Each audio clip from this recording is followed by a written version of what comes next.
Hello friends, welcome to another video on my YouTube channel. In this video, we are going to cover an advanced concept which is session management using memory in LangChain, in which we will see how we will handle different concurrent users.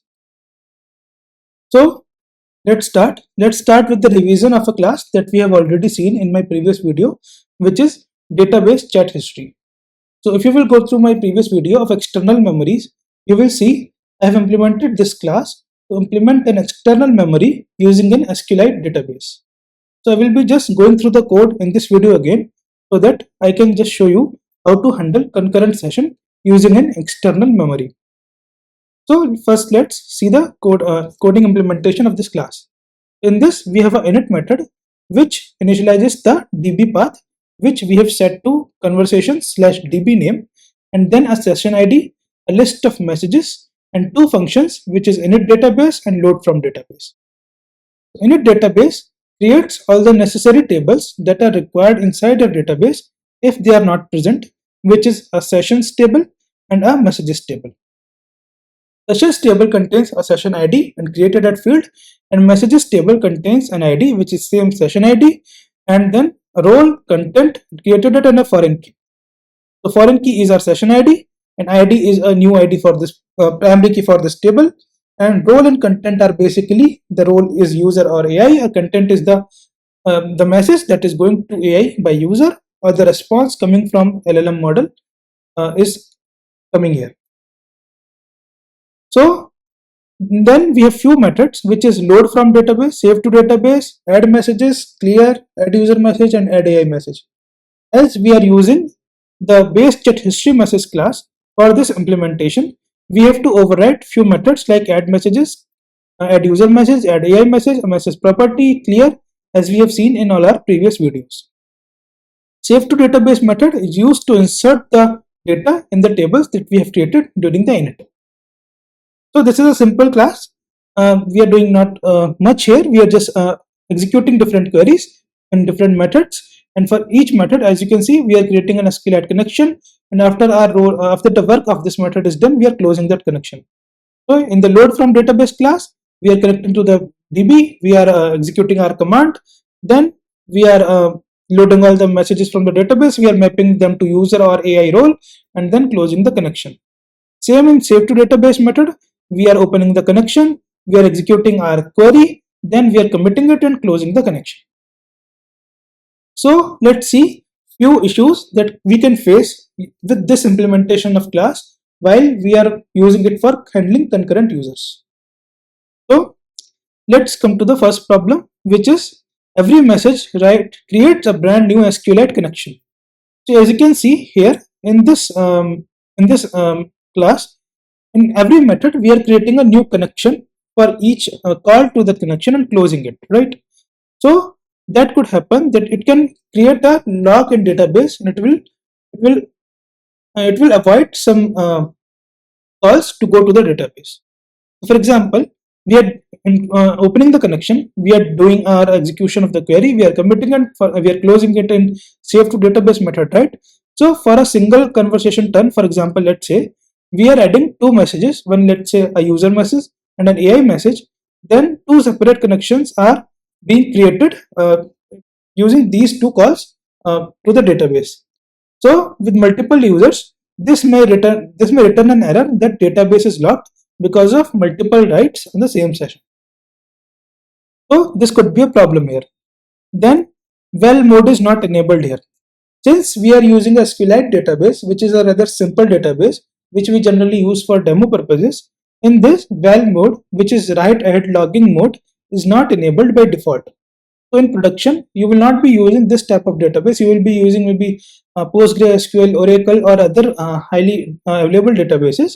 There, this mode is already enabled, so it's not a problem in those scenarios.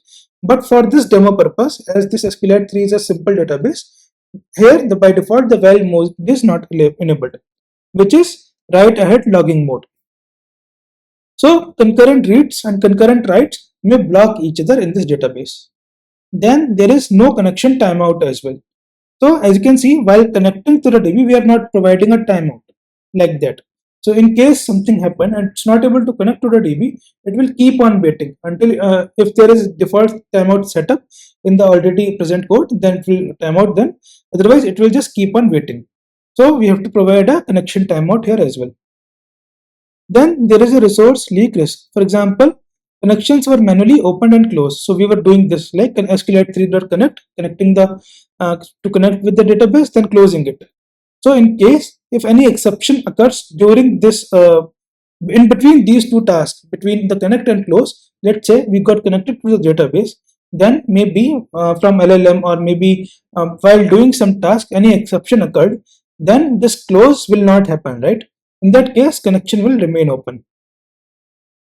Non-deterministic message ordering.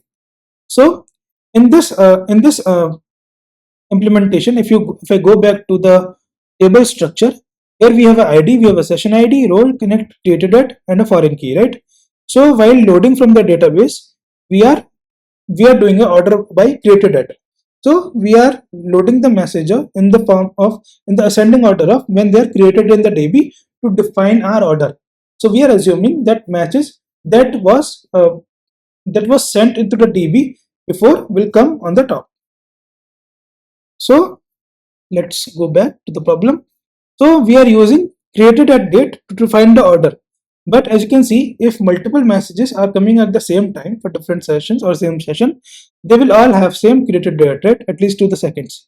If we are using it to define the order of the message, which message was sent first, which reply came first from the LLM, this will not work in this particular case if the timestamp of messages is same.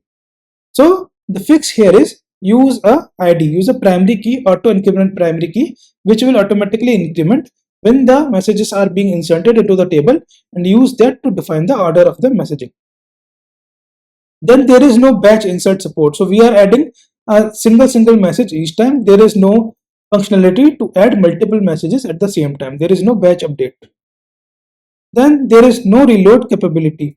So once initialized, the in-memory cache could become stale if the external updates occurred. So it could happen, right? We are also storing messages in our database. Also, we are storing it in the RAM as a cache. It could happen that things may mismatch. So there is no reload capability. Like if the in-memory cache becomes stale after writes in the database, there is no reload capability we have implemented now. So now there are few utility methods also missing, like length of the messages, message counts, and all those things. These could be utility methods that we may need for different purpose. So these are also missing. Obviously, we have the logic to connect and close the database connection at multiple places. So there is duplicated logic as well. So let's see how we improve all this and implement a new database chat history class. So these are all the imports I am making for SQLite, for UUID to create a UUID, for primary keys and all those things. Then for different purposes, for creating type dictionary models or pedantic models, I am importing different libraries from Python. Then we have a get connection method, which we will use everywhere to connect to the SQLite. Here we are connecting to the SQLite with a timeout and check same thread as false. So here check same thread does whenever a session is opened in the database for multiple writes or read, it makes sure that it is happening with the same thread. We do not want that with the concurrent user. So in this particular SQLite DB, we are enabling it as false.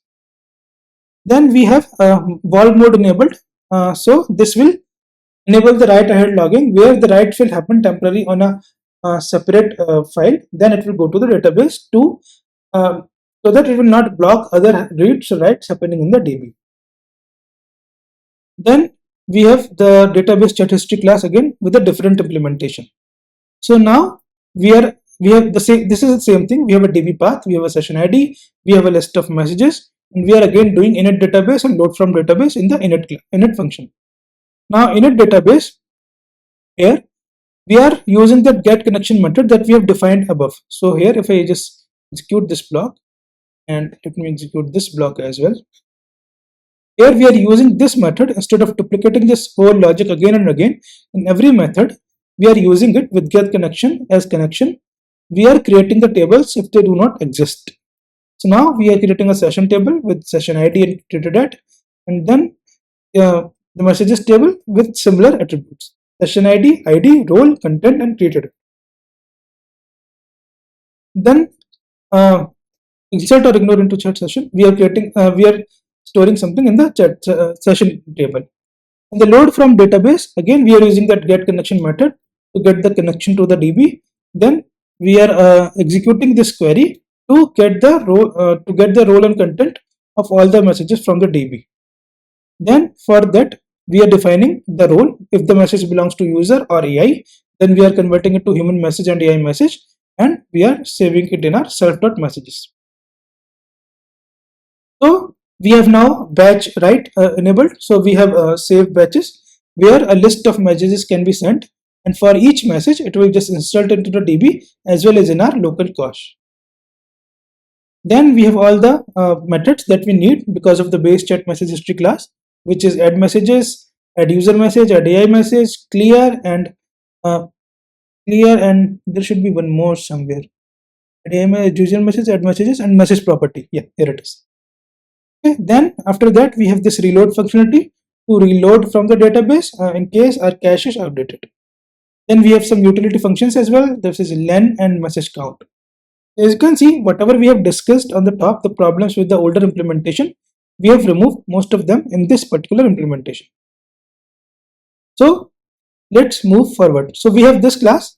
Now we will be creating a separate DB to store our sessions data. Before that, let's just test this particular implementation.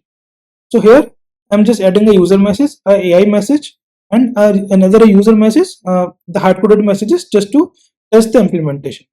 So let me just run this block. So as you can see in my conversations directory, I have this DB created along with two different files, which is val and shm. So these are happening because we have enabled val mode. If you will go to my previous lecture, in that if you will observe in the conversations directory, when we were using the SQLite database, only the DB file was getting created. But now we have two different files as well. This is because we have enabled val mode. In this, the write will happen temporarily in the val file. Then after that, it will get committed to the DB file. This will happen so that different reads, different concurrent reads or writes do not block each other while writing to the DB. So we do not get that logged error message from the DB.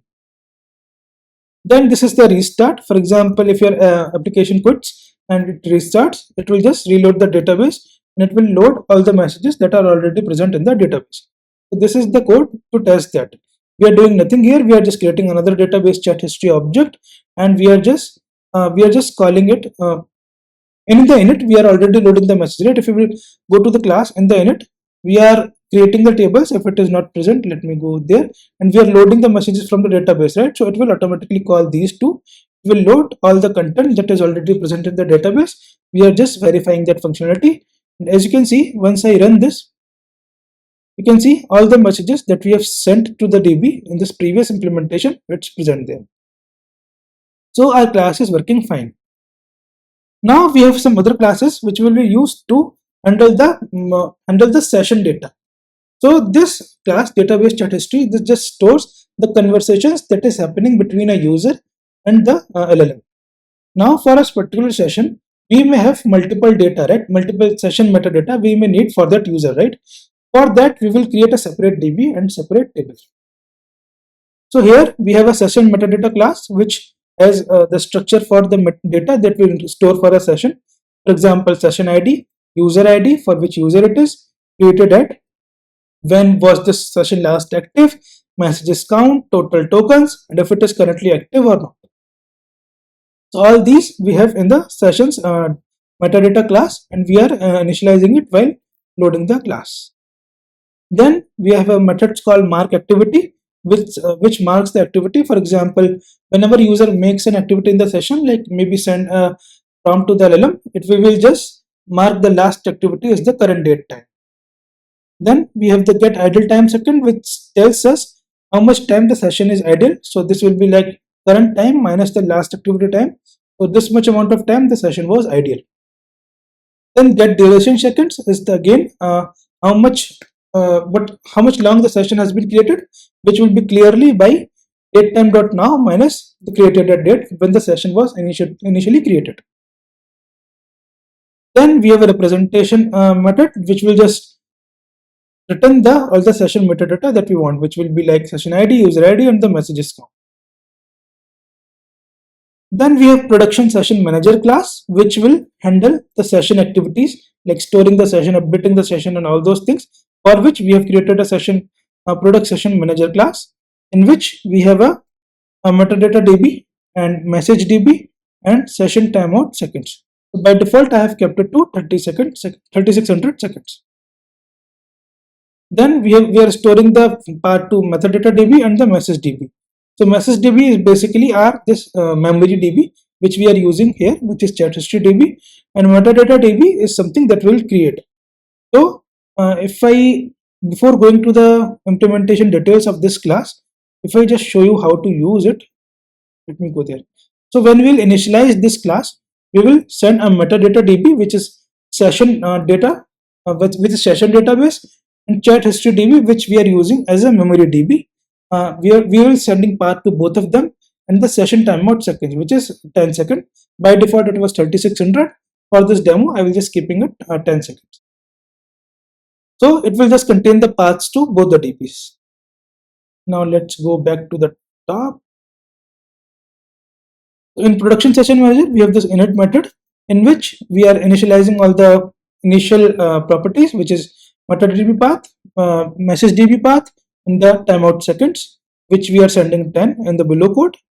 Then we are creating a session metadata class, which we have created at the top, and we are storing inside a dict. So for multiple sessions, we are storing it inside the dictionary, which will be contain a string. A string will be an ID that we will require to differentiate between sessions, and the details about this session as a session metadata class.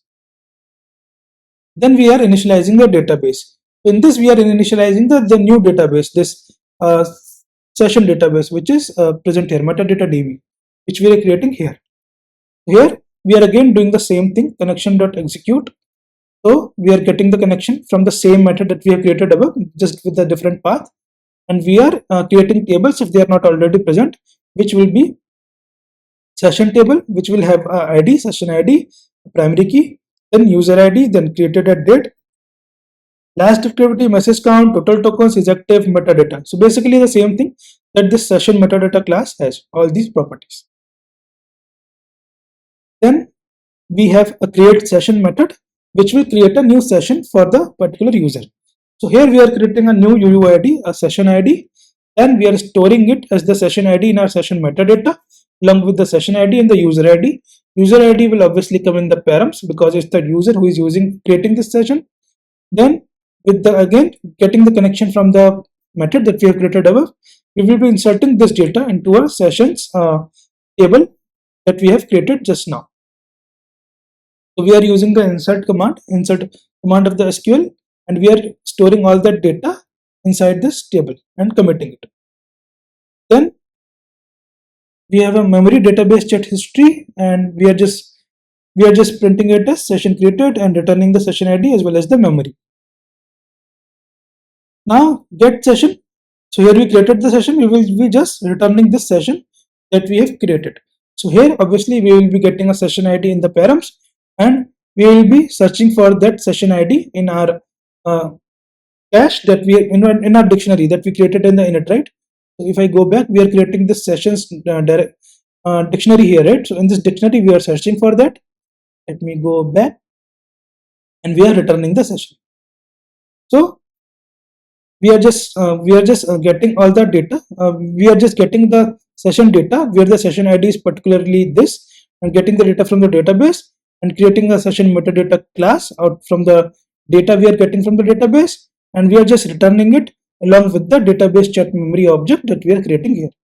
So in this function, we are just storing a new session.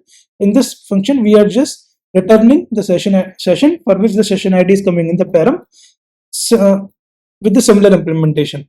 So the return, as you can see, is the return object is similar. We are just returning a session as well as the memory object in the method. The same we were doing here. Then after that, we have record activity method, which will record the current activity of the user. So again, here we will get the session ID and token count. So the session ID again, we are just checking in our dictionary, like if the session ID is not present in the sessions in the cache in the memory, then we are loading the session from the DB. We are making it active, and we are marking the activity here. So if you will see in the mark activity, we will just updating the last active date to the current date, right? Let me go to the method. In the top we have, in the mark activity, we are updating the last activity to current date time, right? So if the session is not in our cache, because it could be in the DB, right? If the application quits, the RAM goes away, right? So initially the DB may have data, but the current array or the in-memory array will not have the data. So in that case, we will just get it from the DB. We will mark the last activity. We will update the count and the total tokens, and again the get connection, updating the session data into the DB, updating it in our local state and committing it and returning it. Then get session stats is something where we are returning the all session stats, like what we have in our session, all the sessions that we have stored, total sessions, active sessions, total messages, every information about our session data. Then this is the method to get the session of a particular user. Similar thing, like we are getting the connection with the DB, we are reading it from it, and we are returning it. Then close session to close a particular session. Here we are getting the session ID. So if session is not present in our local cache, we get it from the DB. Then we are marking it set active as 0, which is like session is closed, committing it and returning it. Then we have clean up idle sessions, which will like clean up the idle session. For example, we have this timeout, right? We have this timeout at the top, right? Session timeout seconds. So if the session is ideal or closed for more amount of time, we'll just clean up the session. So this method is for that. Let me go down. Cleanup idle session is for that purpose. All the sessions which are idle for more than the timeout set, they will get cleaned up. So if the metadata is active and session.getIdle time seconds is greater than session timeout, then we just remove the session ID. Sessions to remove, we are just appending the session ID to a list of sessions to remove array. Then whatever sessions we want to remove, we are looping through that, and we are just closing the session on that. So in the self.close session, if you will see, let me go to the top. We have this method somewhere on the top, mark activity. I think it's in the manager itself. So get session, get connection, record activity, get session stats, user. Yeah, here it is. So for all those sessions we want to close, because the timeout has reached, the idle timeout has reached, we are closing all those sessions here. Now let's see how to use everything. So I think I know this is a little bit complicated code. So if you want, maybe you can pause the video here and go back to the video and try to write the code on your own as I am progressing through the video. So that will help you to understand the code. Now let's see how to use this. We are creating obviously a class of production session manager, where we are passing the session metadata DB path and our memory database path, as well as the timeout as 10 seconds. Let me just implement this. Then we are just testing it. So this is not the correct implementation. We are just testing our classes. So here we are creating a session for LS. We are adding a user message for LS, and then recording the activity, then adding a AI message and recording the activity and get session stats. So let me just implement that. So as you can see, total session is 1 because we have just created the session for LS. Active session is 1, total message is 2 because we have 2 messages, one from user, one from AI. Total tokens 3 and cached session 1. So looking fine. So for demo purpose, let me just clean up all these databases, and now let's create multiple sessions for multiple users. So I am creating again the memory DB as well as the session manager class, and for different users I have created an array. For each array, for each object we will be creating a different session for LS, for Bob, and for Charlie. So we will be looping through this. We will be looping through all the users we have, and for each user, we will be creating a session, as well as we will be passing that message to the LLM and recording the response. So as you can see, for user and user, session ID colon memory, we are creating a session. We are creating a session using session manager for that particular user. So we are creating the session using session manager create session. If you remember, create session returns a, a database memory object as well as the session data, right? So we are storing it inside the dictionary. So here we are creating the dictionary, right? So we are storing it inside it the data that is being returned from the session manager. So that is getting got here in session ID and memory, and we are storing it here. So this I am doing to mimic different environments. So in reality, Alice, Bob, and Charlie will be different, sitting on different systems, right? So they will be having their own objects on their particular system, right? So that I cannot do it here. So to represent that, I'm just creating different database memory objects for different users and storing it inside this dictionary so that it could mimics the real-time behavior. So this you do not need to do in the production environment. This is just for the demo thing. You can remove this, and you do not need to do this. Then, so we are creating a user message. So I'm just creating it manually. So kind of a prompt like, "Hi, I'm my username." The name is coming from obviously this object. For Alice, it's Alice. For Bob, it's Bob. For Charlie, it's Charlie. And then I'm adding that message to our memory. So this is just the manual thing I'm doing here. Then I'm also recording it in our session manager to record the session activity. After that, I'm just passing this as a prompt to the LLM. So this is my system prompt. You are an expert on this particular topic, which is again coming from this list of objects. So for Bob, it's web development. For Alice, it's machine learning. For Charlie, it's DevOps. So things will be different for all three of them. And then I'm just invoking the LLM along with the user prompt that we have created here with this user message.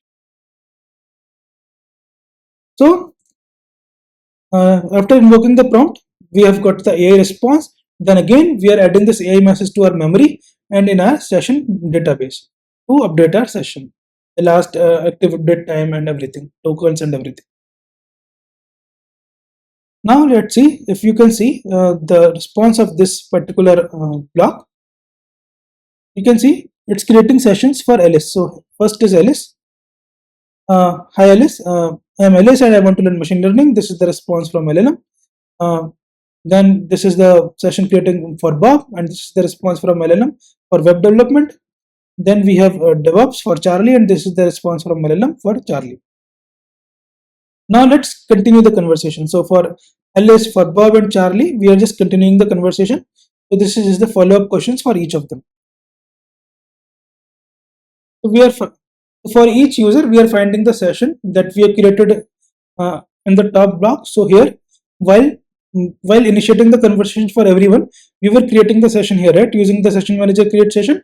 And if you remember, the create session returns a session ID and memory, which we were storing here, right? So we are just searching through that. We are finding out the memory object that we were using for different people. So here I'm just mimicking the different people, right, in a single code, right? So initially, like in the reality, there will be different system for each user, and each user will be working through that, right? So to mimic that, I'm just creating a session array, but you do not need it. So here to things clear, to keep things separate for each user, I'm just maintaining a different database object, a memory object, as well as the session manager object for each of them. So we are just finding out the object that we created for each user, which is a session manager session object as well as the memory object, and then we are creating our question and adding the question that we have put here into our database. So we are just adding the question into our add user message using the memory object that we have fetched here. Then we are again updating the activity of the session for that particular user using the session ID. Then we are again executing the prompt to the LLM. We are creating a system message and the similar system message, and we are invoking the LLM, getting the AI response, and again adding the AI message to the memory as well as updating the session manager activity for that user and printing it. So what framework should I learn? So This is from popular for machine learning. This for Alice, as you can see, still talking about machine learning. Then for Bob, it's talking about React and Vue. So this is about web development. For Charlie, what cloud platform? So this is about DevOps. As you can see, again for the same user, it's talking about their own field that they started the conversation initially. So it's not deviating for each user. So let's just see the analytics for each session that we created. So if you will see, I'll just go down. I'm just printing the data that we are getting from different methods we have implemented here. We are getting the stats of all the sessions, the method that we implemented above in the session manager. We are getting the stats of all the sessions. Then we are getting uh, the session for Alice. So I've just hard coded the Alice username here. You can just change it and see it for Bob and Charlie as well. Then we are printing the active session and isolation test as well. So for each one, the session should be different. As you can see, the complete session analysis is this. Total sessions are 3, obviously. Active sessions are again 3. Total messages are 12. I think we have created 4 messages for each of them. Then total tokens. Then cache sessions 3. For Alice, obviously, the session ID is this. And then isolation test, if you will see, I just make it scrollable. If you will see, hi, I am Alice. I want to learn machine learning. So machine learning AI is responding by this. Then what framework should I learn? Then AI is responding by this. Similarly, for Bob, the AI is talking about web development in both the questions. Then for Charlie, AI is talking about DevOps in both of them. So as you can see, session is perfectly isolated for all of them. For Alice, it's all about machine learning. For Bob, it's all about web development. For Charlie, it's all about DevOps. There is no mismatch. So the messages that are being sent by each user are handled separately, and when the context is going to LLM for each user, it's only based on the previous chat that user has made with the LLM. So other messages are not being interfered by it. So now we have application restart test. So here we are like assuming that application got shut down and it will just come up again. In that case, whatever is in DB, it should get fetched. So here we are again creating a session manager class because the application got quit, so we lost the object. We are again creating it, and then we are getting all the sessions, and we are seeing if we have recovered all the messages. So here, as you can see, I think I'm just doing it for Alice. So we have got sessions, recovered memory messages, human, maybe. Why it is recovering 4 messages only? Okay, that's by because we are passing the LS session ID here. So we are just recovering the messages for LS. We are not recovering it for all of them. So I'm doing the user LS. So you can see I'm getting the messages from LS. So while recovering the messages, I'm getting the messages for LS successfully. If I change it to Bob, let's say, I hope I do not have to change anything else. So Bob, and yeah, let me just try it. Something went wrong. Why it is saying name sessions is not defined?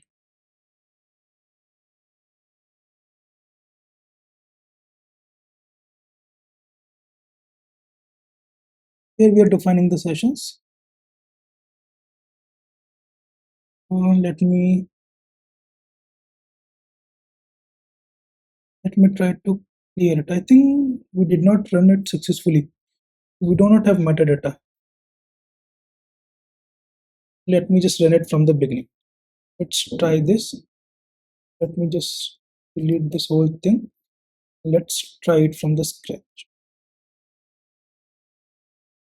So let's go to the top and yep, we'll implement this block, run this block, run this block, and after that let's not run these two because this was just the demo. Let's run this block and run this block as well. Then let's run it from, this is just the demo, so let's run this block now.